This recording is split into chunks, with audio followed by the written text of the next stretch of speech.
بسم اللہ الرحمن الرحیم۔ اشرفی وائس کے دوستو، السلام علیکم ورحمۃ اللہ۔ جی تو پھر دوستو، مرد کی پسلی سے عورت کو بنا کر اللہ تعالیٰ نے مرد کو اپنی اس حکمت کا اشارہ دیا کہ میں نے اس عورت کی تخلیق فرشتوں کی لائی مٹی سے نہیں کی، میں نے اسے تمہارے جسم کے حصے سے اس لیے نکالا کہ عورت کا تقدس اور پردہ قائم رہے، فرشتوں کو بھی خبر نہ ہونے پائے کہ زمین کی لائی ہوئی کس عورت کی تخلیق ہوئی۔ یعنی عورت کے تقدس کی حد تو دیکھیے کہ فرشتوں سے بھی اس کی بناوٹ کا پردہ لازمی قرار دیا گیا، اور پہلی عورت اس مرد کی پسلی سے نکلی جس کی وہ منکوحہ کہلائی۔ اب بات آتی ہے پسلی کی عورت پسلی سے ہی کیوں نکلی؟ کیا ٹیڑھا پن وہیں سے ملا؟ نہیں، یہاں بھی حکمت سے خالی بات نہیں ہے۔ انسانی جسم میں دل اور بہت سے نازک حصے پسلی کے پیچھے چھپے ہوئے ہیں، یعنی پسلی ایک ڈھال ہے۔ ان نازک حصوں کے لیے تو اللہ پاک نے عورت کو پسلی سے نکال کے یہ نہیں بتایا کہ عورت میں ٹیڑھا پن ہے، بلکہ اس عورت کو پسلی کی تخلیق کر کے یہ بات سمجھا دی کہ عورت وقت پڑنے پہ ڈھال بھی بن سکتی ہے۔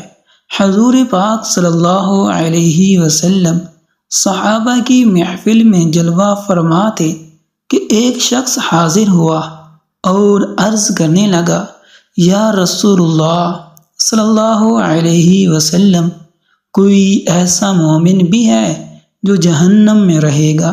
حضور پاک صلی اللہ علیہ وسلم فرمانے لگے، ہاں، ایک شخص ایسا ہوگا جو جہنم کی گہرائی میں 1000 سال رہے گا اور مسلسل اونچی اونچی آواز میں پکارتا رہے گا، یا حنان یا منان۔ ایک دن اس قدر اونچی بلند آواز سے ہی یا حنان یا منان کہے گا کہ حضرت جبرائیل علیہ السلام جہنم کے قریب سے گزرتے ہوئے اسے سن لیں گے۔ حضرت جبرائیل علیہ السلام حیران ہوں گے کہ یہ کیسی عجیب بات ہے کہ کوئی مسلسل یا حنان یا منان پکار رہا ہے۔ حضرت جبرائیل علیہ السلام عرش کے سامنے ہوں گے اور سر سجدے میں رکھ کر خدا کی تسبیح بیان کریں گے۔ اللہ فرمائے گا، اے جبرائیل علیہ السلام سر اٹھاؤ۔ جیسے ہی حضرت جبرائیل علیہ السلام سر اٹھائیں گے تو اللہ فرمائے گا، اب کہ بتاؤ جبرائیل علیہ السلام، کیا عجیب دیکھا آج تم نے؟ حضرت جبرائیل علیہ السلام عرض کریں گے کہ اے ہمارے رب، میں نے جہنم سے آتی ہوئی ایک آواز سنی ہے جو کہ گہرے گڑھے سے لگ رہی تھی، کوئی پکار رہا تھا، یا حنان یا منان۔ اللہ فرمائے گا، اے جبرائیل علیہ السلام جہنم کے دروغہ کا مالک کے پاس جاؤ اور اسے کہو کہ جو بندہ یا حنان یا منان کی صدا لگا رہا ہے اسے جہنم سے نکال کر تمہارے حوالے کر دے، پھر اسے میرے پاس لے آؤ۔ حضرت جبرائیل علیہ السلام جہنم کے دروازے پر تشریف لے جائیں گے، دروازے پر دستک دیں گے، مالک باہر آئیں گے۔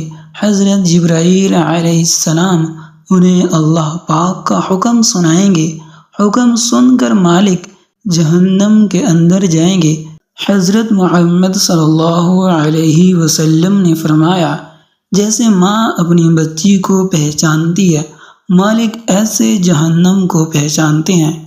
اس کے باوجود آپ یا حنان یا منان کہنے والے شخص کو تلاش نہیں کر پائیں گے، باہر تشریف لائیں گے، حضرت جبرائیل علیہ السلام سے عرض کریں گے کہ جہنم نے گہرا سانس لیا ہے، اس لیے کون سی چیز پتھر ہے، کون سی چیز لوہا ہے اور کون انسان ہے اس کی پہچان نہیں ہو رہی۔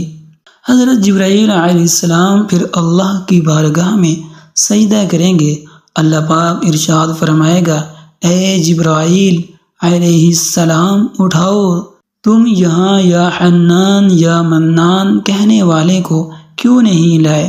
جبرائیل علیہ السلام عرض کریں گے، مولا دروغ جہنم مالک نے بھی معذرت کر لی ہے، کہتے ہیں جہنم نے گہری سانس لی ہے، اس وجہ سے پتھر لوہے اور انسان کے درمیان کوئی فرق نہیں بچا ہے، تو یہ سب جل کر کوئلہ بن چکی ہے، کسی چیز کی پہچان نہیں ہو پا رہی۔ اللہ پاک فرمائے گا، جبرائیل مالک سے کہو میرا بندہ جہنم کے فلاں گڑھے میں کونے میں اس حالت میں پڑا ہوا ہے۔ حضرت جبرائیل علیہ السلام جہنم کے دروازے پر جائیں گے اور حضرت مالک کو یا حنان یا منان پکارنے والے کا پتہ بتائیں گے۔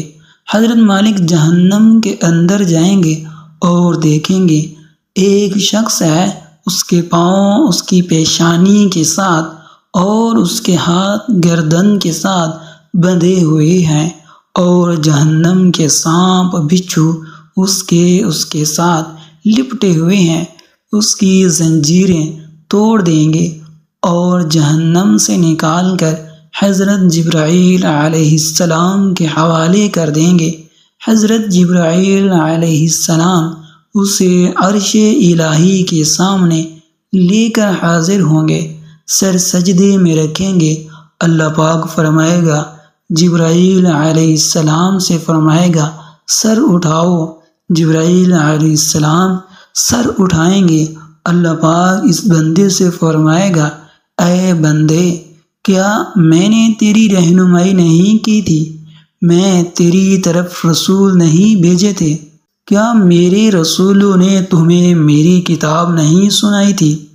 کیا میرے رسولوں نے تمہیں نیکی کا حکم نہیں دیا تھا؟ کیا تجھے برائی سے منع نہیں کیا تھا؟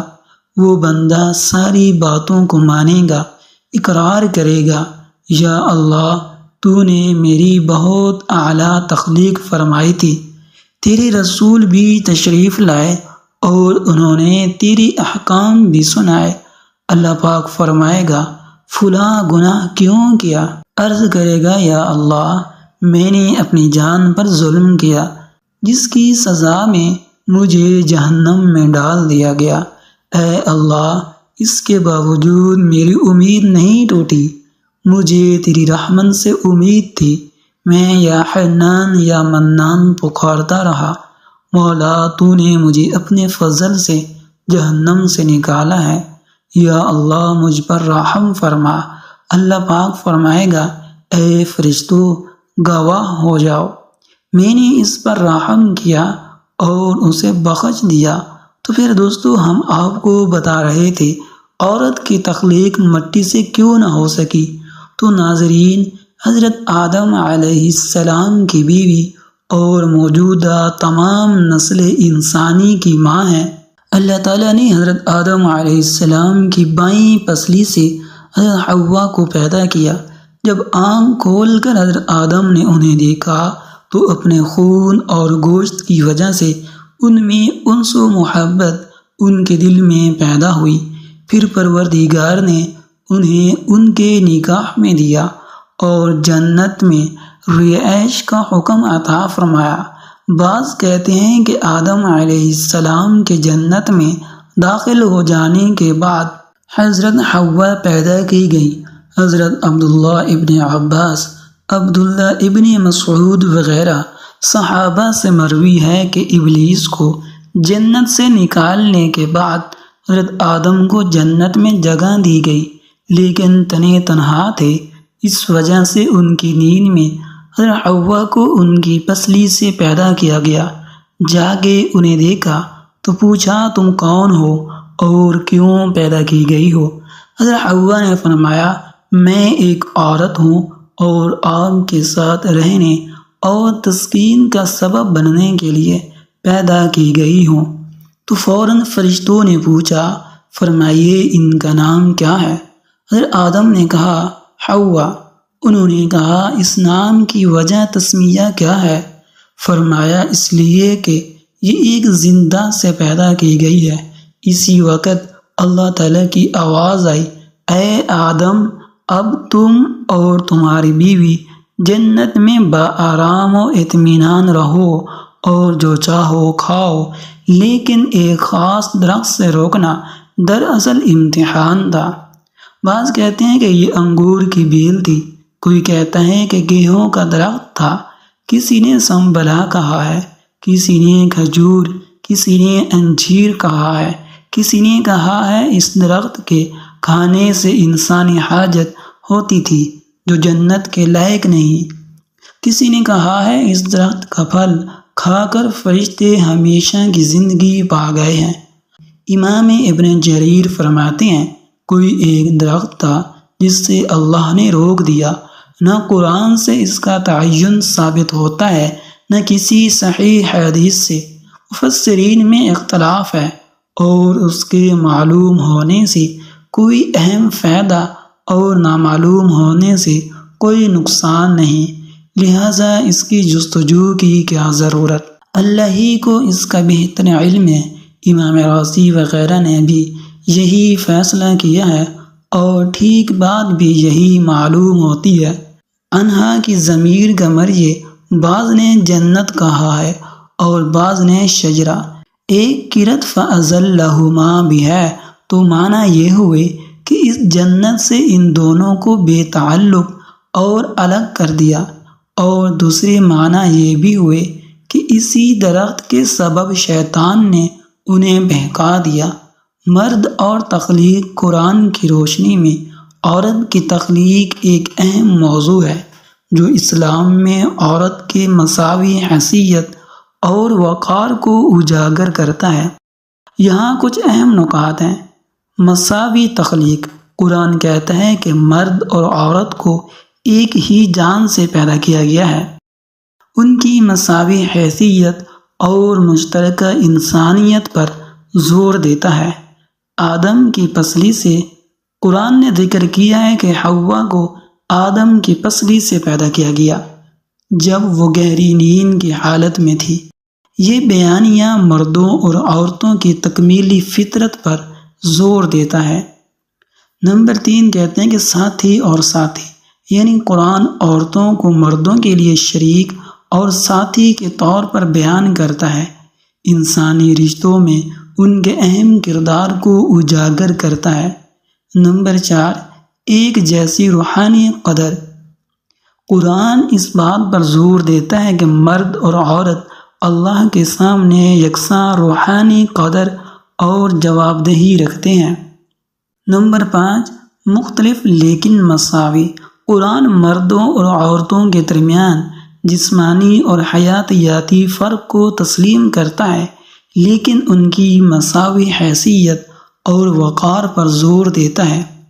نمبر 6 حقوق اور ذمہ داریاں، قرآن خواتین کے لیے مخصوص حقوق اور ذمہ داریوں کا خاکہ پیش کرتا ہے، بشمول وراثت، تعلیم اور تحفظ۔ آخر میں قرآن عورت کے بارے میں ایک متوازن اور مساوی نظریہ پیش کرتا ہے۔ مساوی تخلیق، شراکت داری، روحانی قدر اور حقوق پر زور دیتا ہے۔ یہ نقطہ نظر اسلام میں صنفی مساوات اور انصاف کی بنیاد کا کام کرتا ہے۔ تو پھر دوستو، امید ہے کہ یہ مختصر سی ویڈیو آپ کو پسند آئی ہوگی۔ اگر پسند آئے تو لائک کر دیں اور ایک اچھا سا کمنٹ کر دیں، اور اگر آپ نے ابھی تک ہمارے چینل کو سبسکرائب نہیں کیا تو ہمارے چینل کو سبسکرائب کر دیں اور بیل آئیکن کو بھی پریس کر دیں تاکہ آپ کو اس طرح کی اسلامی اور معلوماتی ویڈیو بر وقت مل سکیں۔